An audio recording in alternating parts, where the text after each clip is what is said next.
Yeah, good morning, everyone. This is me, your brother, your friend, Human Steven, here on today's show. I'm here today again to actually just for many guys.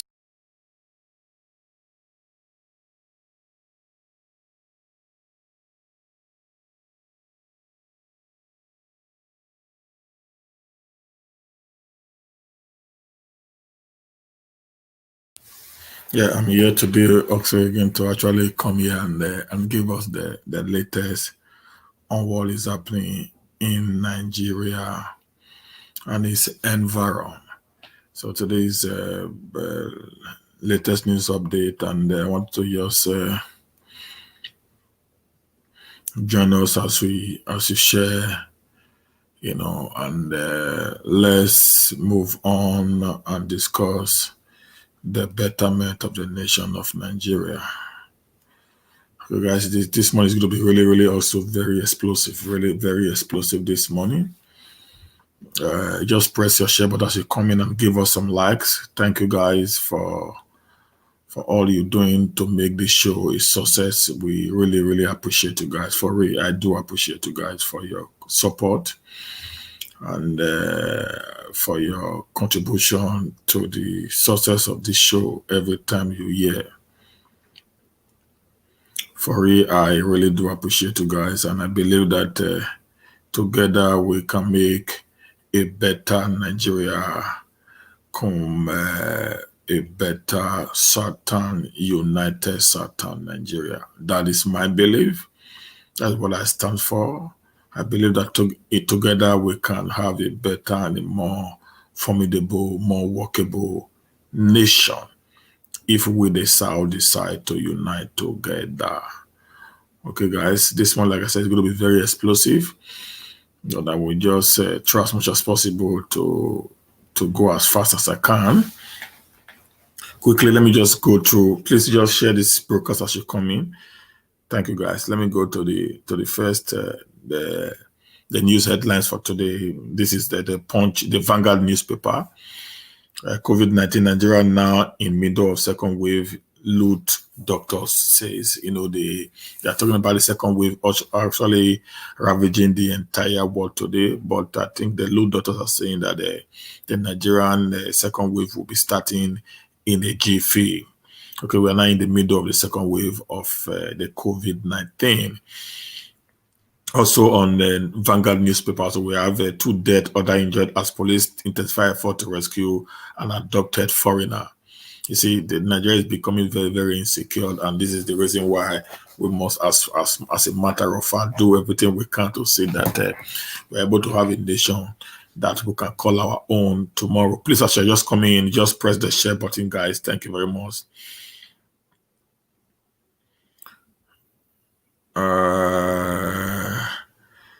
We have a Nigerian oil output drop by 40% to an average of 1.5 million barrel per day. Because of this, the relativeness in the Niger Delta, things are getting worse every day for the Nigerian government. And I just hope and I believe that the government of Nigeria should be wise enough to be able to start. Good morning, sir, Brother Frederick.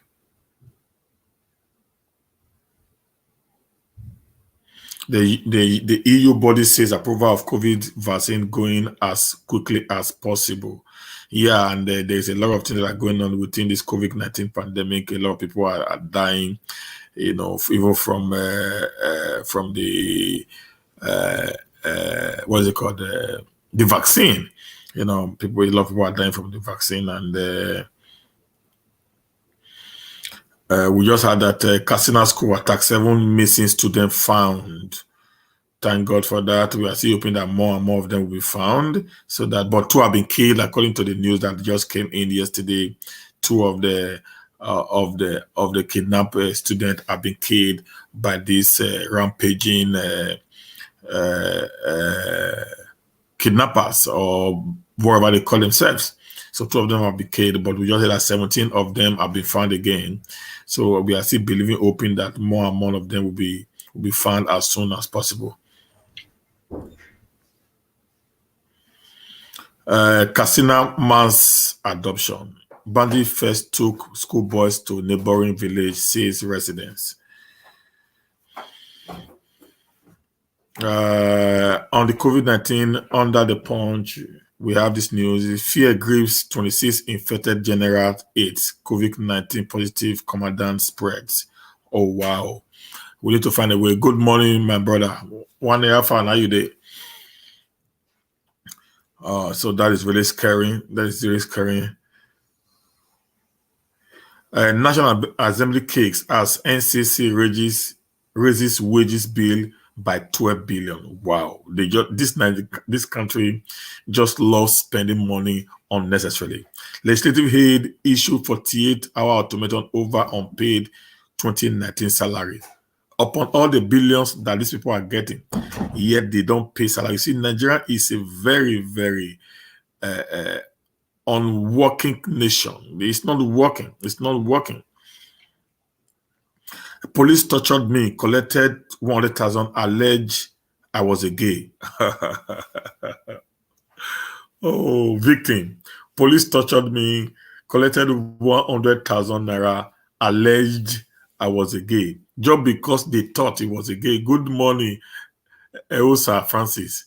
Just because they thought, they just think he was a gay. Nigeria is a fake country.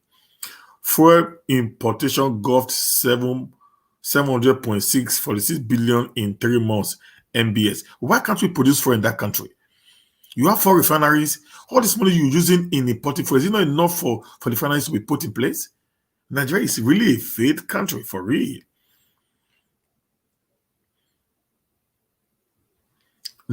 Monarch Council queries why military can't occupy Lake Chad and Sambisa Forest. Ask me, if you ask me who and what ask. If you ask me who I want to ask, this is becoming very terrible, guys. Okay, let me just quickly go to one more news. The Nation. Let me go to the Nation quickly before I take the. Say court orders immigration service to release couple's passport. Okay. Robbery suspect nabbed in Calabar. I think that is a good news there. That's a good news there. Council boss aired for attack on commissioner. Oh. Every day, every news you hear in that nation is always over 500 people pregnant in Benin Republic. Who is giving them belly?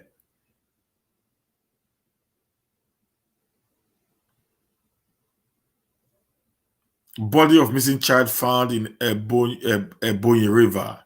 Don't lose confidence in judiciary over corrupt lawyers.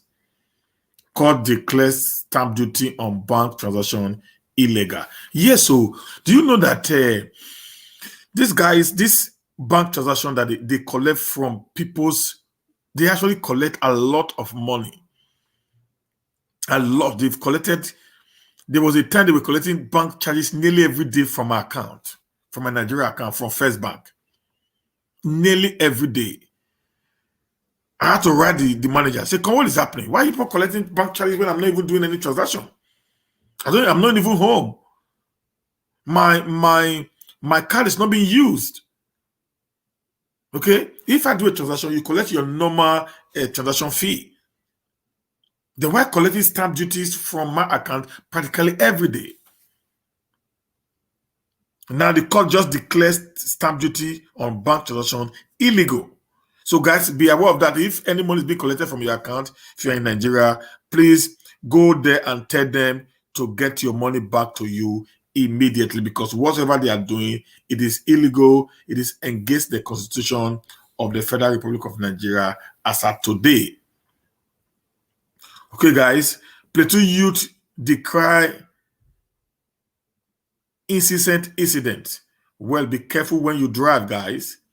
Be careful when you drive, guys. That is the news update for today. Now, let me go to the first news I'm going to elaborate on today. Okay.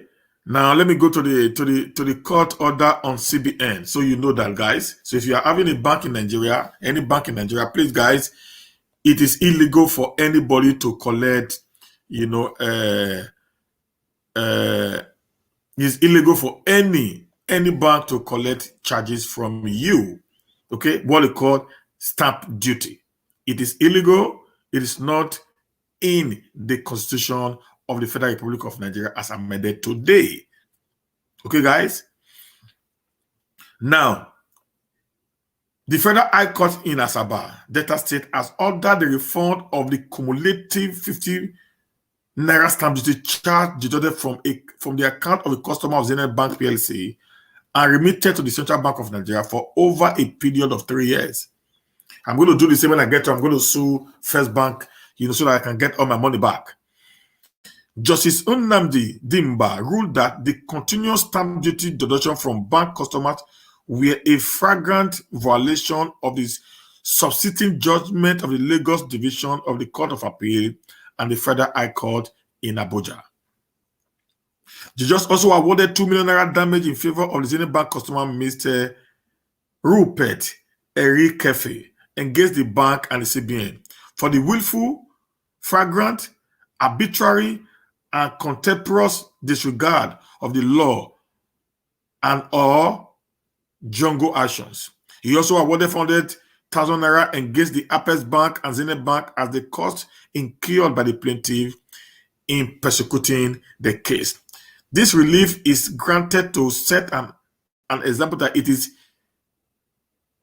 reprehensible conduct to willfully disobey decisions of competent court of law. Justice Dimba held in his judgment delivered on December 9, 2020. Taking of this, guys, certified true copy of the judgment was made available to our correspondent on Sunday. This is the Punch News saying this now. Eric Kefe, a lawyer who persecuted his case himself, had filed the suit on October 15, 2020, during the CBN, the Zenith Bank, and the General of the Federation as the defendant.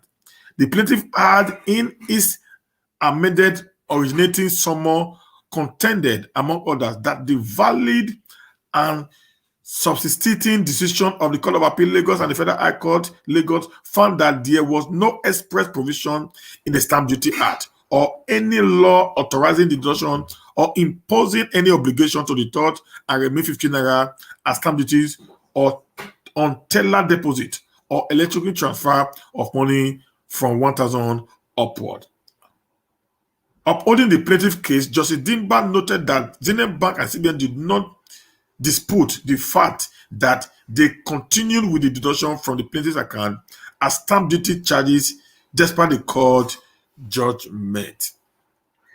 He added the plaintiff's statement of account showed the deduction of 50 naira and 100 naira from his account as stamp duty charges from the period of April 24, 2015 to November 30, 2019, despite the judgment delivered in 2016 and 2017.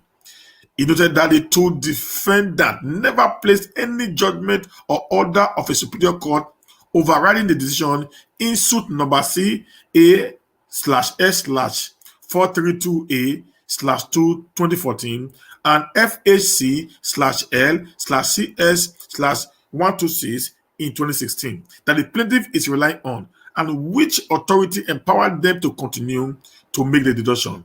It therefore means that the first and second defendant, Zenith Bank and CBN, continues with the said deduction for over 3 years. He added, the judge wondered why agencies of the government treat decisions of court of law with disdain and carry on as if this decision were not in existence. Now, this is what is actually happening in Nigeria, where things are being done the way they want. So, guys, stamp duty cannot be collected from your account anymore. If you get any form of stamp duty being collected from your account, please quickly report to the nearest,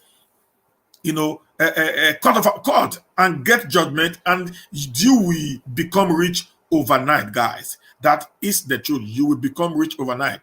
This guy just got about 2.5 million naira in addition to the money that was deducted from his account since 2014 up to date. That is quite a long period of time. Okay, guys. Now let's go to the insecurity in the nation today. That is one of my major discussion today. because I've been on that all through the week. Why the South must unite together. There is high rate of insecurity really ravaging the North as we speak right now. Okay, now the youth are already threatening to hit the street in the North. Okay, guys, let's go to that news there. Let's go to the news of the youth of the northern Nigeria threatening to hit the street. Kankara abduction, northern youth threatening to hit the street in protest. The coalition of northern group has threatened to hit the street in protest if the government fails to rescue the missing student following the terrorist attack on the student of government science secondary school Kankara, Katsina State. The Northwest coordinator of the coalition, Jamilu Aliyu Charashi, in a press briefing held in the state capital, threatened that thousands of protesters will be mobilized if the school people are not rescued as soon as possible. Failure of the government to rescue the missing student within the shorter period of time, the CNG will not hesitate to mobilize hundreds of thousands on the street of Katsina State on a series of protests until the students are fully rescued. This will happen even if it's going to cost us our lives. Oh, the North are even getting awakened now that even the entire nation is not safe anymore. The time they were pampering these people, good morning, Sister Florida T. The time they were pampering these people, they thought it was just a play. Now it has not dawned on them that this very particular monster they have been feeding, they have been pampering, it is now getting closer to them. It is getting closer to them. The group also slain President Muhammadu Buhari for not visiting the affected school despite being in the state for a private visit. They added that the insurgents' attack on the school exposed not only the weakness of the government, but also lack of its concern to the educational sector. Wow, I love this. I love reading something like this. They describe the action of the government as inhuman, insensitive, ungodly, and barbaric. Good morning, Brother Justice. Good morning, Mommy. They therefore call for immediate action, including the closure of all boarding secondary schools and the immediate deployment of security personnel to all secondary schools within the state. End of quote. That is becoming very interesting, guys. You know, the North now, they are going to cry. Don't cry yet, guys. Don't cry yet. Relax. Don't cry yet. Don't cry yet. Okay. Now let's look at the next one here. The next we have here is insecurity. Killing has taken a new dimension. Sultan of Sokoto lamented. Oh,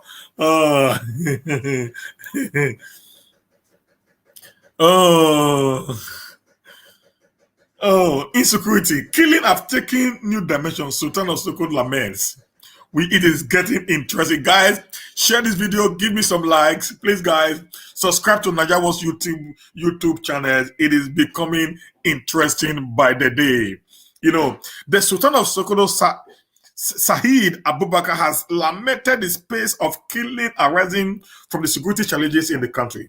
The Sultan, who is also the co-chairman National Council of Traditional Rulers, said the killing are taking a new dimension.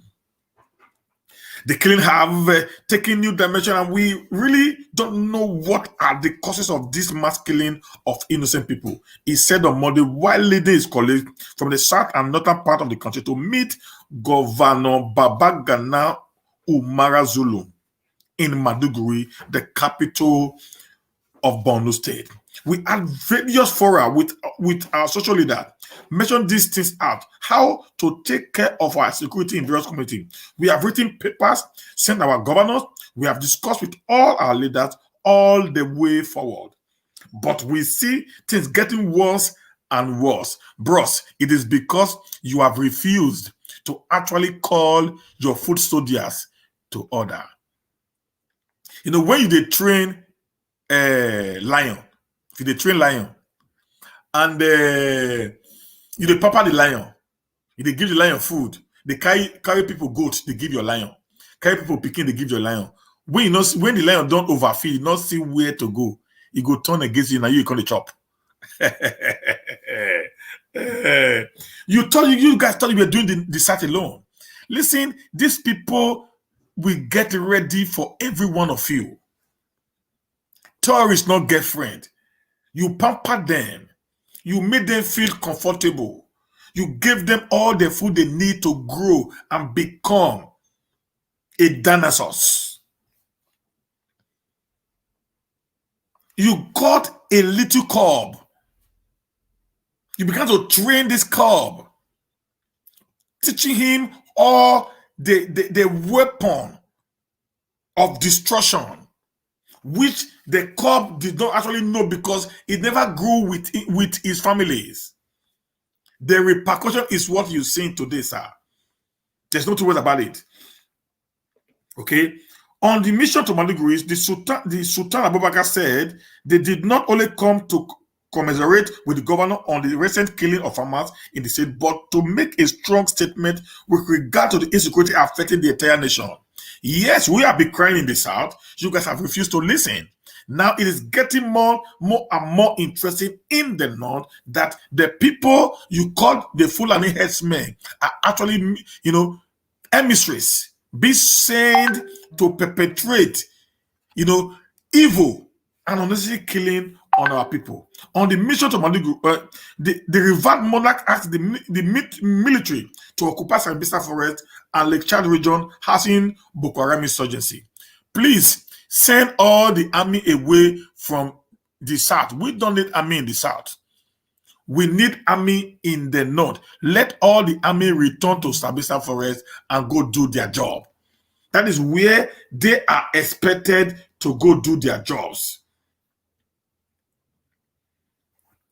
That is where they are expected to go do their jobs, not in the south, where there is relatively peace. They are killing our people for nothing.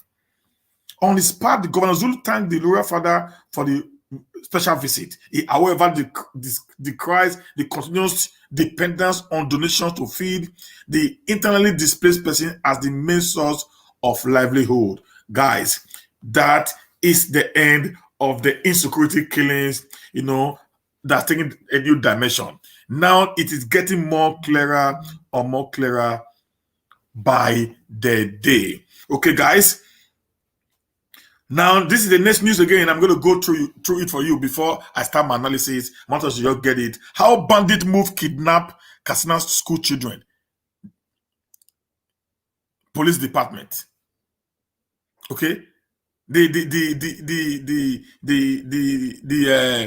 military headquarters. I don't know how they know that. Now, look at what he said. The Nigerian army on Monday gave more insight on the adoption of the school children in Kankara, local government area of Katsina State. The coordinator of the Defense Media Operation, Major General John Eneche, explained that the bandit moved the abducted children from their hostel via motorcycles. How can you move 333 students on motorcycles? Guys, these guys, when they talk in that Nigeria sometimes, they talk as if their brain is not functioning.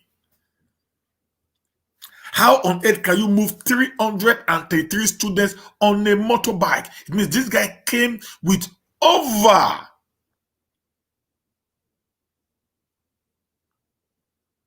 they came with close to 100 motorbikes. When they were coming, were there no police checkpoints? If they actually moved the student according to the defense headquarters, moved the student with motorbikes, 333 students were moved on motorbikes. Jesus Christ. They were moved on the motorbike, the government brought, and after a short distance, some of them continued with the motorcycle. Other dismounted. Major General Eneche explained on Channel Television Politics Today, which was aired yesterday. According to him, this is their usual characteristics. If you know their usual characteristics, why are they still operating freely in Nigeria? Those abductors, it is the same system, the same approach they use. There was no evidence, no information about using other mode of transport. These guys are actually, they have lost every form of intelligence. It's just an assumption. NSA also collaborate the figure earlier given by the Governor Bello of Masari, by Governor Bello Masari of Katsina State on the number of students missing following the attack, which took place on Friday. As at 2 p.m. yesterday, which is on Sunday, the student that could not be accounted for reduced to 300, reduced to 333. That shows before the announcement of the 333, the numbers that was actually missing was up to 600 of the 800 and something students in the school. So as at 2 p.m. on Sunday, this incident happened on Saturday. It means between Saturday and Sunday, the number reduced to 333 students. He added, out of that, before I came into the studio, one escaped out of wherever they kept them. Guys, what is the problem of Nigeria? If one was able to escape from where they were kept, you are still there doing nothing. All effort to rescue the student of government science secondary school Kankara in the northwest state intensified. Governor Master on Monday said the adopters had contacted them. Oh wow! You know, I said here in one of my shows that this bandit house actually have the telephone numbers of the governor of most of the states, including the states in the south. These bandits, this terrorist group have the governors, they have the telephone numbers of our governors and most of our political leaders. The governor who was accompanied by the deputy governor of the state, Mayi Yakubu, said the kidnappers had made contact and discussions were already on pertaining to safety and return to their homes. You know, they are ready to now exchange money. Millions of naira will be paid either in dollars, in naira, or in pounds, or in euros to these people. The senior special assistant to the president, Garba Shehu, said in a statement after Masari visit to President Muhammadu Buhari in Daura, look at this idiot who said it was only 10 students that were kidnapped. Only 10. This guy never for once think before he talk. This Shehu Garba is always talking out of point. He always wants to downgrade every incident that happens in Nigeria. Masari, former speaker of the House of Assembly, of the House of Representatives, expressed optimism that with the effort put so far, the outlook is positive. Why are all these people? Why are they not proactive? Why are they always on the defensive side? Why are they always waiting for something to happen before they take an action? The 70 years old, look at it. 70 years old. How can 70 years old lead me, my brother? My mom is 70 something. She can't do nothing again. She can't do nothing. My mom can't do nothing again.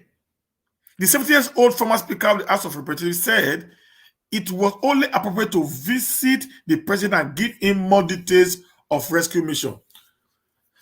Visit the president where? In his home state, where the incident happened. The truth of the matter is this: President Muhammadu Buhari is a failure. You can take that to the bank. In your own state, while you are on a private visit, you sit in your sitting room. I even saw a picture of him going to his farm to go and see his cows. Because to the man, cows are more important than human lives. On Friday evening, gunmen attacked government secondary school in Kankara Council area of the northwest state, kidnapping scores of students. Initially, there were conflicting figures as to the number of students abducted during the attack, but 2 days after the incident, Sunday, Governor Masari confirmed 333 children were missing from the school. We are still counting because more are coming out from the forest, and we are calling through the number those parents that have phone number to find out whether or not their children have gone back home. He said when he received a federal government delegation led by the National Security Advisor, Babagana Mogono. That is that also on the issue of the bandits. Okay? Now look at this. Look at this very interesting one that and you also need to get also from me today, guys. This is so interesting, and it is titled.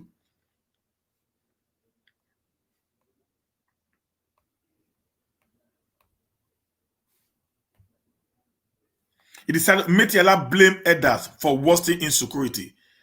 Metiala blame elders for worsening insecurity. The national president of the Metiala Cattle Breeders Association of Nigeria has blamed various state leaders of the group for the present insecurity in most parts of the country. Alhaji Mohammed Kirowa, who spoke at the inauguration ceremony of the Northwestern State Executive of the Metiala in Dausi, Jigawa State, said Fulani leaders were responsible for the state of insecurity in their domain as they allow youth to go out of control. To go out of control. So the problem we're having in the north, he said, before any other person gets kidnapped, about 20 or more Fulani people must have suffered the same fate with the payment of ransom, which no media had bothered to report or investigate in the past. We have to tell ourselves the truth that we have faith in our responsibility of giving our children the right training and good upbringing that ought to have shaping them for a better people. You cannot continue to wallow in denial when it is fact that majority of criminals arrested across the country are from within us. Our kids and kings whom have gone into this cycle because of our shared negligence. Thank God for that. That they are beginning to see the truth. Alhaji Kerowa, who is also the Ando Zuru, employ leaders and other Fulani societies to either unite and provide their children with better home training and education, or continue to stay in the name of the tribe and take the responsibilities of their activities. Guys, this is coming from the Meiti Hala, that they are actually the ones that are creating problem in the state.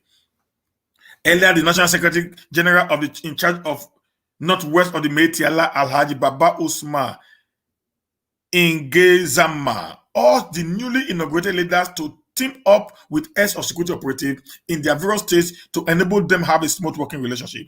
Uzedima noted that the association was not political. Hence, the Sultan of Sokoto is as serving board of trustee. Taking of that now, the Sultan of Sokoto is as serving board of trustee, chairman, with other members that include the Emir of Kanu, Lamido of Adamawa, and among others. He urged Fulani cattle breeders to embrace the modern trend of cattle ranching to avoid conflict with farmers and continue to expose criminal tendencies. Yeah, it is getting hot and everyone is already fighting out to see what they can do. Guys, this is where it becomes interesting today. Now, having talked about the insecurity in the north of Nigeria, hear this, watch this video. I'm going to play some videos for you. Watch them. I'm going to read the news. Then I'm going to come to the Southern Nigeria, why we have to unite. The unity is the only way. Because I read some news this morning, some comment this morning. I woke up since 5 o'clock trying to do some research on what I'm going to talk on today. And I read some comment today that I'm going to dwell on again. I'm going to dwell on again. Until we start putting aside all our differences, guys, we will go nowhere. We will do nothing. Just watch this video first, guys. Watch this video and you will get to understand what I am up to. Okay, guys?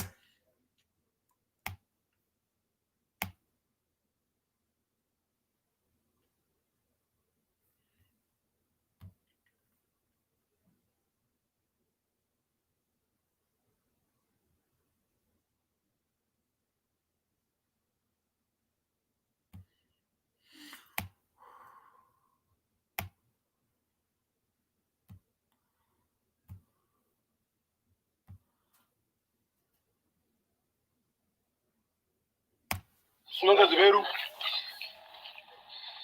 Wakaye. Zubairu Usman. Kare ina ne? Neja. Wanda gari a Neja? Na'am? Gaban gida. Mene? Gaban gida. Gaban gida? Kurara. Okay. Kai ba me sunanka? Na'am? Aliyu Sani. Aliyu Sani ne kare ina ne? Zamfara wani gari a Zamfara? Na'am, Banguri. Me sunanka? Kada ina ne? Abokan Imrana. Kai birnin Kebbi ne? Okay. Kai. Me sunanka? Basharwa. Bashar Muhammad. Kada ina ne? Zamfara ina? Wannan unguwa? Na'am? Tudun wa?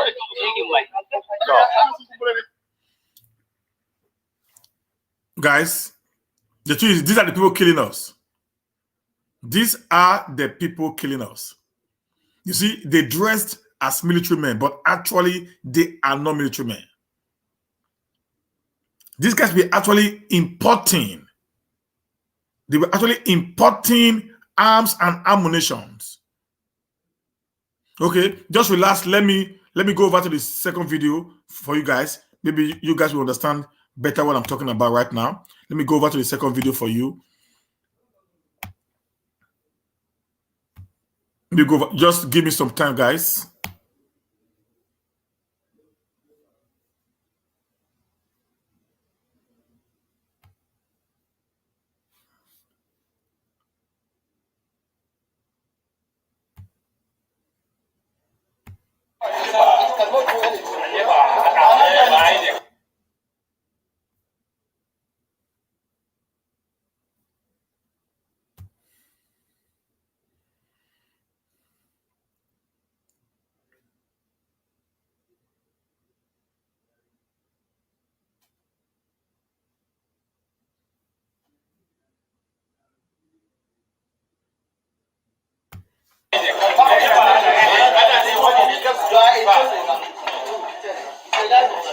So that somebody cannot just come and let us go for the ammunition. These were the guns. These were the guns that these guys were importing.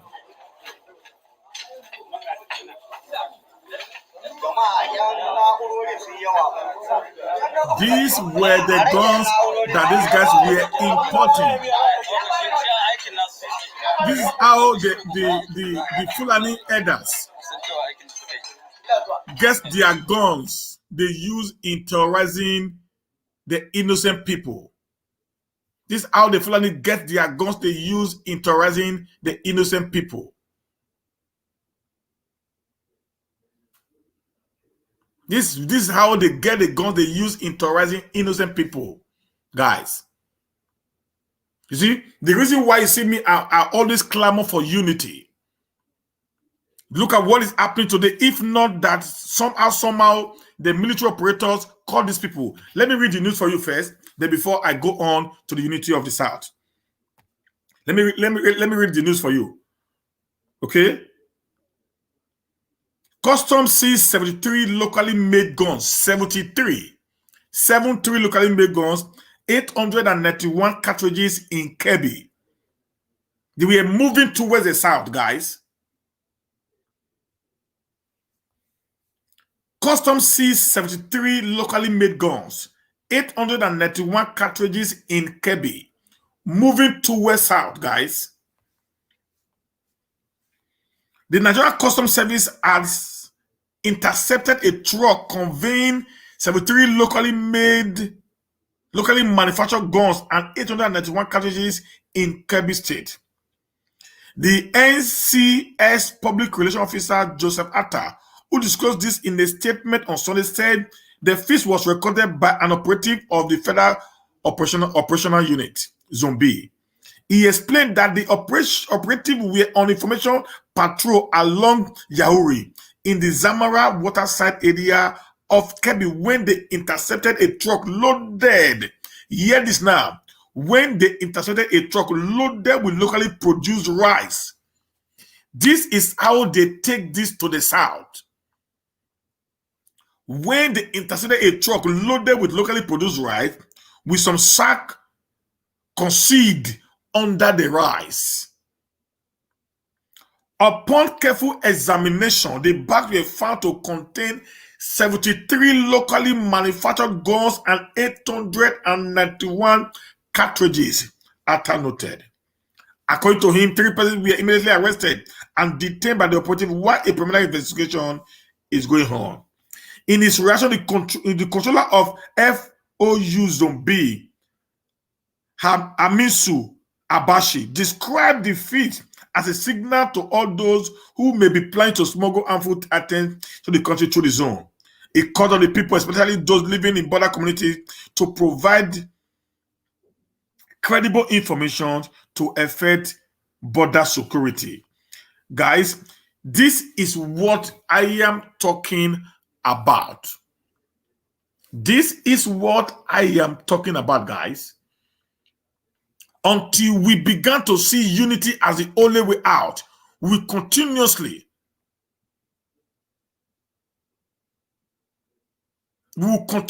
creating this problem for ourselves. Like I was saying this morning while I was going through the news of why Nnamdi Kanu was giving reasons why he had to create the Eastern Security Network and all that and that. And a lot of people came up again with this had to go here, this had to go here, this had to go. Listen guys.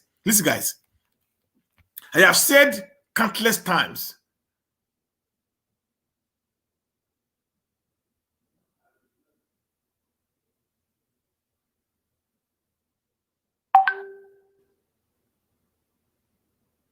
this I said countless times. We do not have a southeast. We do not have a south-south. We do not have a southwest. We have a southern Nigeria. We are bonded together with something. Check the lifestyle of a Yoruba man with that of the south and the southeast. There is something that is tying us together. There is a uniformity in the way and manner we are operating. We think in the same way. Why can't some guys just start getting this clearly that we can do nothing until we are united?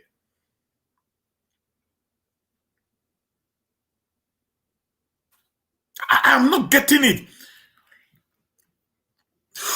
Listen, guys, you cannot force your decision on anyone.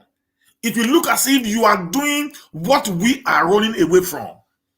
I have said these things, in several of my videos. Why are people not really getting to understand where somebody like me is going to? I'm still trying to fathom out why people are not actually getting where I am heading, guys. I really want to know.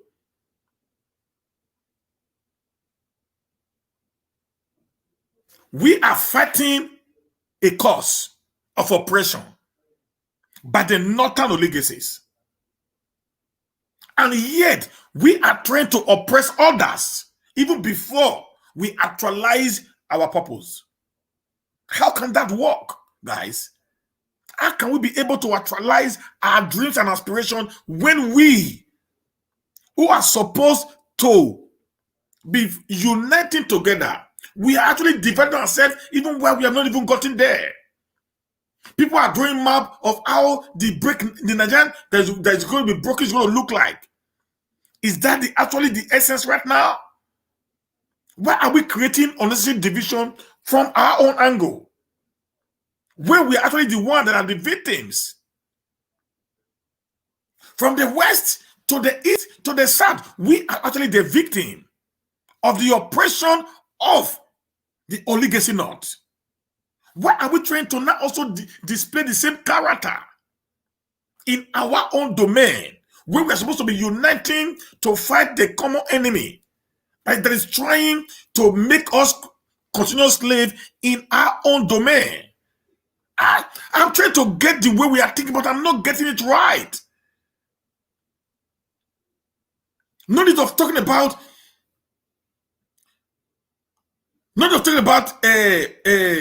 what's it called? Abo is this a Benin? Listen, guys, you don't have an Abo.